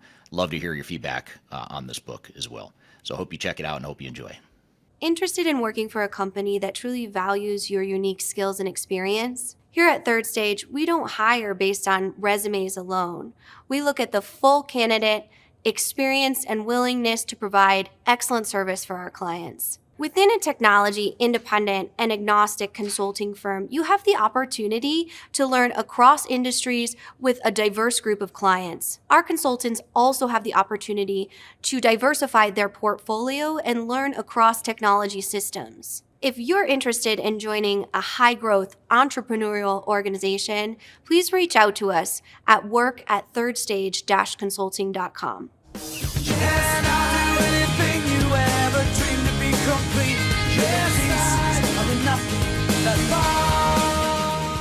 John Belden is our next interview we're going to play for you guys. This was from episode 189, and the topic was AI's impact on SIs and procurement. Let's roll the clip. The big SIs and some of these larger firms that are investing heavily in generative AI. How are you? Do you see examples of where their processes are changing as a result of embedding AI in their implementation processes? Yeah, I think, well, and I think where we're going to see it, like I said, we're going to see it in development. We're going to see it in testing. We're going to see it in training development for sure. I think where most firms are claiming that they're seeing benefits today is in the area of program and project management. And it's the ability to kind of look across all of the documentation that's being generated by the project itself and summarizing that documentation, right, and rolling that up into some sort of a digestible firm. It's not necessarily looking at the project plans in general, but the ability to look across multiple, a large program with a lot of different status reports going on and asking generative AI to do things like analyze all this information, pull out what you think is the most critical of that, surface those things, put this in the context or a form that a CIO or a CPO or a transformation officer can digest. I think they can do that a lot more rapidly now than what they could just a year ago. Right. Yeah. That makes sense. And it's interesting hearing you talk about this because there's so many really manual processes in implementations that can be sped up or accelerated here. You talk about development, training, testing. I mean, those are 3 really big ones. Data migration, right. Data cleansing, like look exactly. for all the, remove all the duplicate records or all the, merge together all the duplicate records in this set of data. And, using AI for something like that can be pretty powerful and save a lot of time. Yeah. And I think largely this, I think it's going to save a lot of time, but I don't think initially it's going to save a lot of money, right? Because the initial impact of generative AI, I think, is going to formulate around a lot of those jobs that were taken offshore to begin with, right? So the monetary impact associated with those is going to be small, right? Now, having said that, right, I think there's also a potential for a big impact if the clients know what they're doing on reducing the costs on their side as well, not just the SI side, right? So in developing their agreements with their SI, making sure that the client can access and leverage the SI tool sets to deliver on their own accountabilities also, to me, is going to provide a terrific opportunity for clients. So when we think about the testing in general, right, most of the time the SI will say, well, the client has responsibilities for developing the test scripts, right, or the client has responsibilities of coming up with the integration strategies. Right. To the extent that the SI doesn't make their tool sets available to the client in order to actually execute those processes, right? The client, I think, is missing out, right? So it's one of those things where if they're in a competitive process and you're in a competitive situation, I would absolutely be pressing on how can I leverage your tool sets in order to be able to mitigate my risk as a client on delivery of this project, and where can those necessarily help me, not through your consultants actually using the tools, but allowing my people to leverage your tool sets to deliver my obligations. Right. Makes total sense. Now, what about if we shift gears and talk about, maybe moving outside of the actual procurement process? And I know we've been talking about how to use AI potentially in implementations themselves. What about selecting a platform, like an AI platform in general, not just for the implementation, but maybe for the organization as a whole? I know you told me before this interview that you're writing a blog or a white paper on this topic. Right. Tell us a little bit about maybe a preview of what you're finding or what you're thinking about in that blog, and how you might address that.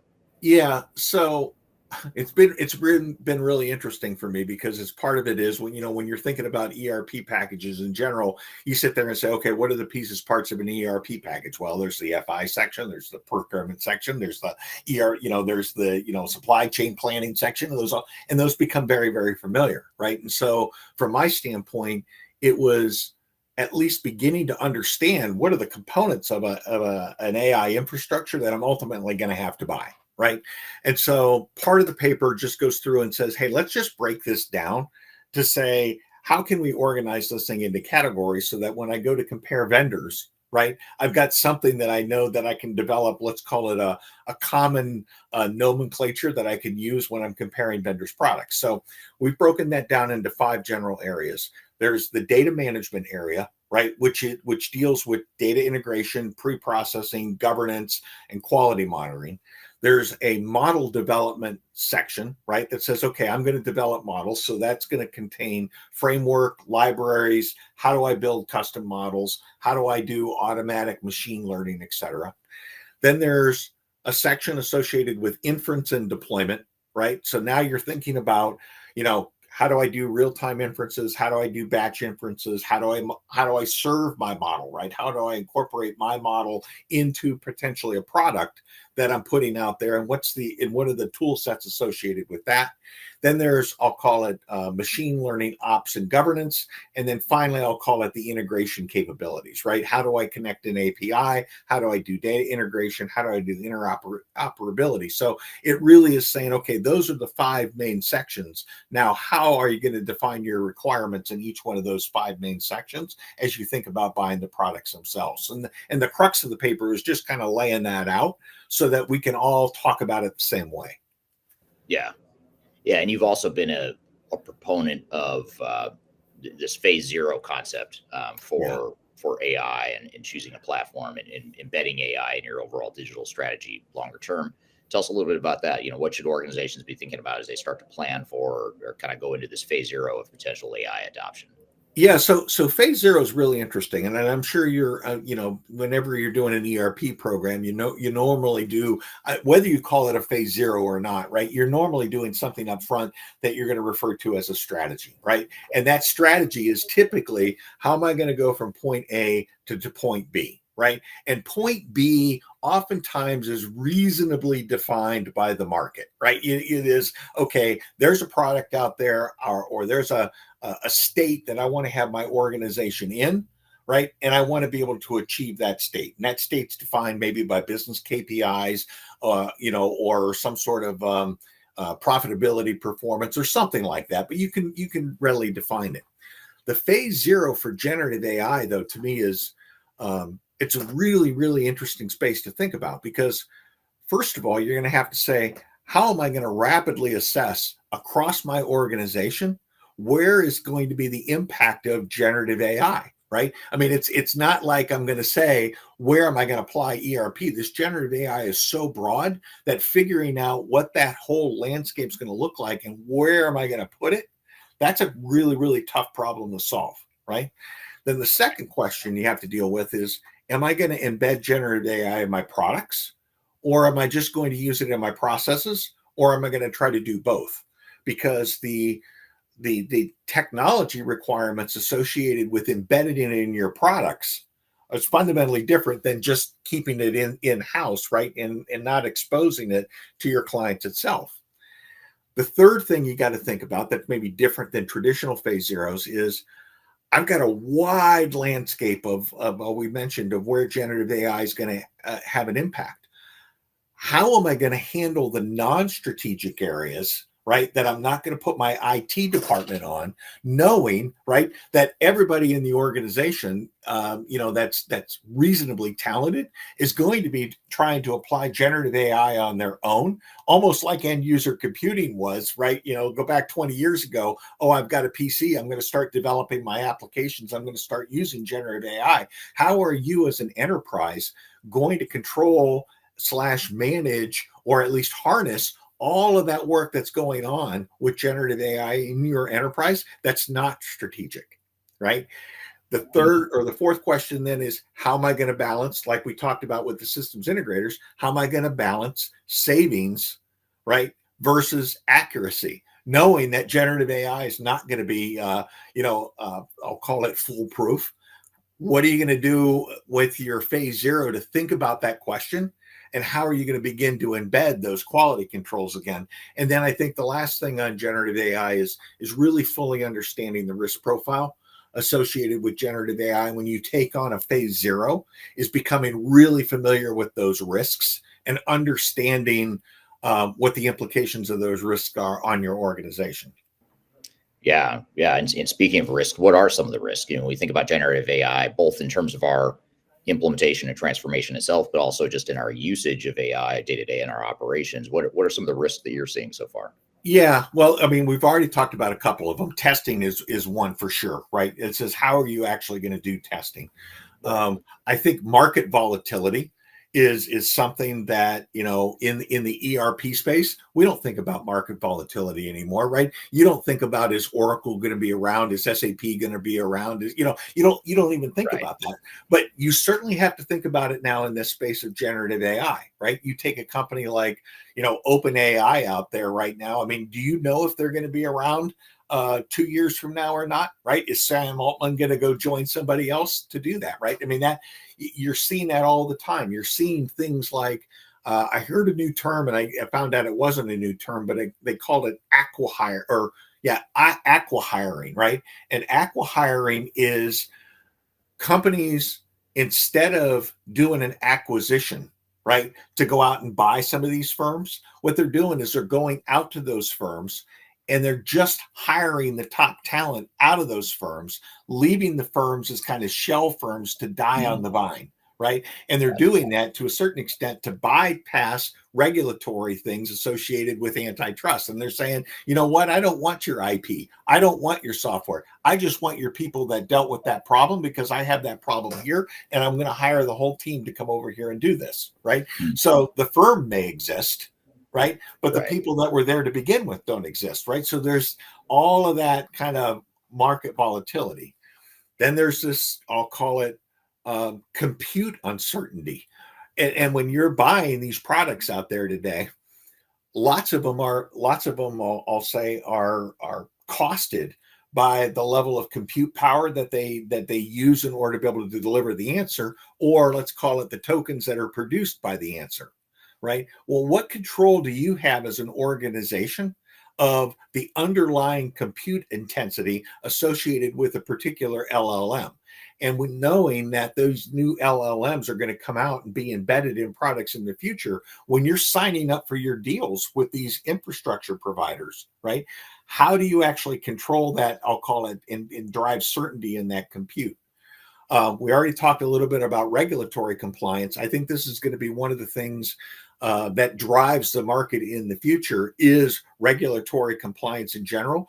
I think the EU was first really kind of pushing out regulatory stuff on generative AI. I think you're going to see the same thing in the US, and I think you're going to see a lot of big providers in the US actually I'll call it breathe a sigh of relief when that regulatory control comes out, because it's going to slow down to a certain extent the development. They're going to have chances to recoup their investments that they've made, and it's going to act a little bit as an inhibitor of new companies coming into their space, because now the regulatory compliance hurdle is going to be there, right? So I think we're going to see it. I think the big guys are actually going to welcome it.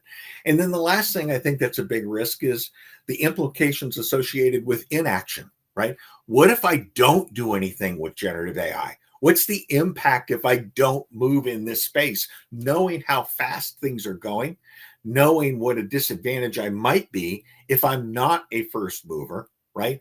What's the implications if I don't do that, and how do I actually assess that? To me, that's a kind of the new risk profile associated with generative AI that I'm not sure a lot of companies are thinking about. And the last clip we have for today is from a recent interview with Paige Lord. This was from episode 196, and it's all about ethics in AI. Let's roll this last clip. I'm a single organization, and I want to take all my data and do something with it. Either I'm going to train my own AI model, or I'm going to let the cloud vendor take my data and train their cloud or their AI model. Am I giving up a significant amount of value because now I'm not getting the value of all that cloud vendor's other customer data that's also teaching the AI model? Like, in other words, is the AI model or a cloud vendor going to be more valuable because they have access to more data versus my own instance of AI? Yeah, it could be. It really depends on the type of work that your organization is doing. And you may say, you know what, if I'm in this and I'm handing over my data and there's 1,000 other orgs, that are handing over their data and it's all getting scrambled together, then I'm not really going to be worried about that. And so if you know the specifics of that, and that's okay with you and your organization, and also if you trust your cloud vendor, I should have started with that too. If you have a cloud vendor that you trust and they say, we're using this to train this model, but we're not doing anything else with your data, then I guess that is a different situation. For me personally, I tend to be a little more conservative, I would say, on the topic of data, because I think that there is a lot happening right now. If you take a look at some of the lawsuits that are coming out against Perplexity right now, 3 lawsuits against them from major players who are saying, hey, you're taking our information without asking us. And that's happening a lot in the world of artificial intelligence. So I tend to be on the side of organizations should be transparent, and certainly cloud vendors should be transparent.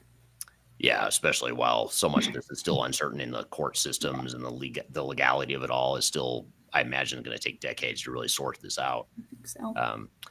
Here's another question that's interesting. This is off of YouTube. This is from Dan on YouTube. It says, with so much misinformation on social media like X and TikTok, isn't AI trained on this data by definition unethical, or at least non-transparent, or perhaps biased? I'll add that. Yeah, I think that that's a really good point. So if artificial intelligence is being trained on this sort of public information out there in the world, could it, in theory, be, learning about misinformation and then perhaps not corrected?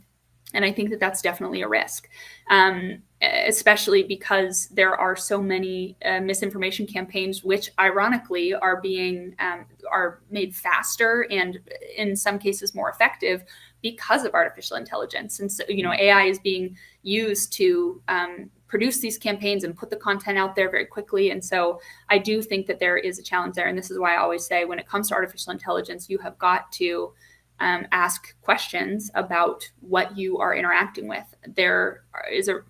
It's a rare situation that I will engage with AI, ChatGPT, for example, and not double check with my own sources. the information that it shares with me, unless it's something that's like a recipe that's coming forward. So, and even then, I want to make sure that I'm making whatever I'm making correctly and not just the way that ChatGPT told me to. So I do think that there is a challenge there. And to your point about, is it unethical? I think that is a really good question. I would have to think a little more about that before I made that claim that yes, this is unethical, but I will say that it is certainly risky. What about bias, though?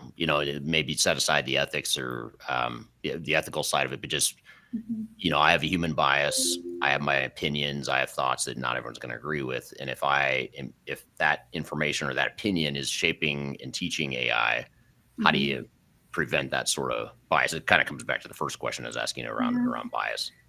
Yeah, I think this is why it's important for providers of the artificial intelligence to have these, what we talked about, these responsible AI systems in place so that they can constantly be testing and checking the model. That is something that has to happen on a regular basis. It shouldn't be like a one time a year or twice a year we recalibrate this model. It's something that has to be checked on a regular basis. So in terms of the bias, I do think that there is a level of risk there. And my hope would be that their responsible AI teams have a way to monitor whatever is being taken in as data for that model, that they could take a look at, is there a huge uptick in this specific conspiracy theory or this specific bit of misinformation that we're ingesting to inform this model and train this model. And I will say also that, these organizations have a lot of control over what data informs and trains their model. My hope would be that they aren't just saying, this is everything we've got, throw it in there to train it. My hope is that they would, be aware of these situations that might be a little more challenging or dubious. So. Yeah. Now, in the U.S., for those of us that live in the U.S., we have a presidential election coming up, and it's a heated political time right now. And AI is always a source of potential controversy or at least a point of potential discussion when it comes to elections, because back to your point about, and Dan's point too on YouTube about campaigns of misinformation and biases. And, that's unfortunately what a lot of political cycles are like. It's a lot of bias. It's a lot of misinformation, conflicting information, whatever you want to call it. How are you seeing AI affect, or are you seeing AI affect things like politics and, in the US and elsewhere, not just in the US, of course? Yeah, I think AI is definitely having an impact, but how it's having an impact and how much of an impact it's having sort of remains to be seen. We are seeing, I think it was OpenAI and Microsoft came out not long ago saying that, and this is all public information, but they came out saying that they had uncovered some misinformation plots that were using ChatGPT, and the goal was to just be disruptive in the election. It wasn't for or against one specific party. It was just to disrupt the process of democracy in the United States. And so a lot of times these misinformation campaigns are meant to just do that, just to cause enough people to question things like what might be true, that it causes disruption. I think that some of the ways that we're seeing the use of artificial intelligence, in the election, we're seeing people create videos and create images of things that perhaps didn't happen. We saw this with a tweet, or I don't know if we're calling them tweets or X's, that went wide. That was it had to do with Taylor Swift endorsing Donald Trump, and so that was something that went wide. That was something that didn't happen, and it went broadly on social media. So we're seeing those kinds of situations. We're also seeing the use of AI audio, for example, was used to do a voiceover of a video that it was like a spoof of, or a parody of, Kamala Harris's campaign video, using a lot of real footage from her campaign videos, and then with a voiceover of her saying a lot of things that she didn't say and would probably never say. And so, people are using AI in an effort to very quickly put out content that, tells the story that they want to tell. And I think it's ruffling a lot of feathers. I think it's definitely having an impact because it's causing people the biggest impact, I think, and I don't have the data to back this up, so take it with a grain of salt, but I think it's causing enough people to ask questions about what is real and true. So people are just like frustrated enough or confused enough that they just don't know who they would vote for. And then in some cases, you may see people who say, I'm so upset and overwhelmed by all of this that I'm not even going to vote at all. Yeah, which is kind of the worst case outcome or worst case scenario that you'd like to see. Yeah. That's super interesting. What about sort of along these same lines of obviously bias and ethics is sort of the theme where we keep coming back to. But here's a great question to Lisa on LinkedIn. Lisa says, what should organizations be doing to prepare their employees for using AI technology? For example, academia has strong positions about the use of AI with students. How should this be positioned in an organizational environment? So that's a great question. How are you seeing organizations put the proper sort of guardrails or parameters in place for how they view AI and how it should or shouldn't be used in their organizations? Yeah, I'd love to see every organization that's leveraging artificial intelligence have some page on their website that talks about their principles and their values. In terms of preparing employees for using AI technology, one thing that I think organizations are going to need is to build trust with employees, especially if employees are in roles where they feel like the use of artificial intelligence could eventually replace their job. That is a risk for people. And it's not just a risk for people in certain industries. It is a risk broadly across the board, I think, for individuals, for people who are working in technology companies and for people who are working in fast food restaurants. AI is finding its way into every industry. So I think building trust is going to be really important. I think being transparent about the uses of artificial intelligence, if you're bringing AI into your organization and the hope is that it can reduce the workforce, then you need to be transparent about that off the top. And I know that organizations don't want to do that because they don't want to spook people, but it's definitely better to be transparent with people and let them know so that they can start dusting off their resume, so that they can start reaching out and maybe moving to different organizations if your plan is to reduce your workforce by bringing in artificial intelligence. I think that that's something that organizations can do. I think also talking to people about the use of AI in their day-to-day job and where it is okay to use AI and where it may not be okay to use AI.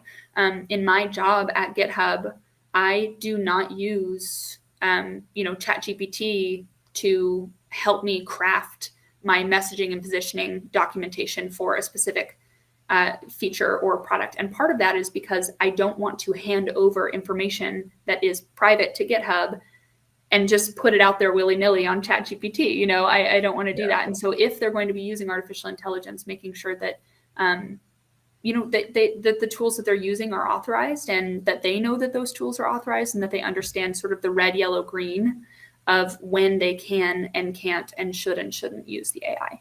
Yeah, no, it's a great point.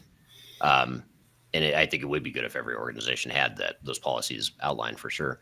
And this is from Darian on LinkedIn. Darian says, how can we ensure that AI development is inclusive and promotes fairness across diverse populations? Yeah, this is a really good question. Ensure is a really strong word. It's a high bar, and it's a word I want to use. But almost 10 years in the world of responsible AI tells me that ensure is a really high bar. But I do think that we can be intentional about AI development, and I do think that we can be considering how to make sure that it is inclusive, and continue to iterate on that. I think part of the reason that the idea of responsible AI or fair AI or inclusive AI scares some companies is because they think we have to get it right out of the gate. When I think that a lot more organizations who are building and using AI could come out of the gate and say, hey, we're starting here, but this is where responsible AI comes in and governance processes, but we are continually evaluating the use and of this technology or how we're building this technology so that we can make it more inclusive, so that we can promote more fairness. And I also think when we talk about sort of fairness across diverse populations, I think that every organization could afford to invest more in this in particular, making sure that whatever they build or whatever they're using or deploying out into the world is promoting that fairness, and that it is a journey. Yeah. So those were some of the best clips and some of the best featured AI discussions from the interviews that we've done on the topic of AI on this podcast. I'd love to hear from the audience here. Which what are your favorites? What are some of the topics or speakers that you love the most, or the guests that you love the most as it relates to AI? And if there's any other topics you'd like us to cover, whether it's related to AI or digital transformation in general, love to hear your feedbacks in the comments below. So wherever you're listening or watching, please drop those in the chat or the comments below. But thank you, Darian. Thanks for putting together that list. That was a great curation of some of the great interviews we've had throughout the year. Yeah, absolutely. I'm excited to see how much more we learn about AI and how much it changes in 2025, and the guests that come on and tell us all about everything that's going on. Yeah, me too. I'll be curious to see where the AI world takes us, as well as digital transformation in general too. And we'll have a similar episode to this where we take the best of the top interviews across all topics. So we're going to do another one of these toward the closer to the end of the year. We'll do another one where we kind of count down some of the top clips, top interviews that we've done. So stick around for that as well. But be curious to see how the world of AI evolves here. And appreciate you all being here today. I hope you have a great week, and we'll see you next week, which will be our 200th episode. So be sure to join us for that. Episode 200 will be next week. Every Wednesday, you can find new episodes at transformationgroundcontrol.com. Show is produced by Major Tom Productions, sponsored by Third Stage Consulting. If you'd like to learn more about Third Stage and what we do, please go to thirdstage-consulting.com. We're an independent and tech agnostic consulting firm that can help you and your team through your digital transformation journey. So check us out at thirdstage-consulting.com. You can also reach out to me directly if you'd like to learn more or chat with us about our services. So I hope you're having a great week. We'll look forward to seeing you next week on Transformation Ground Control. Take care.